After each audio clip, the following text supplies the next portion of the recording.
मिरजेत आज पहाटे भीषण आग लागल्याची घटना घडली आहे। या आगीत एक टँकर, 2 दुचाकी जळून खाक झाल्या।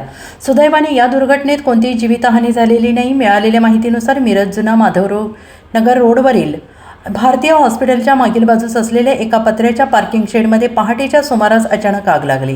प्राथमिक माहितीनुसार शॉर्ट सर्किटमुळे ही आग लागल्याचा अंदाज व्यक्त करण्यात येतो आहे। आग लागल्यानंतर काही क्षणातच ज्वाळांनी संपूर्ण पार्किंग शेडला वेढा घातला।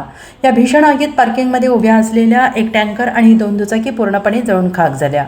या आगीची तीव्रता एवढी मोठी होती की परिसरात धुराचे मोठे लोट पसरले आणि नागरिकांमध्ये एकच खळबळ उडाली। आणि या घटनेची माहिती मिळताच पोलीस आणि अग्निशमन विभागाचे जवान तातडीने घटनास्थळी दाखल झाले।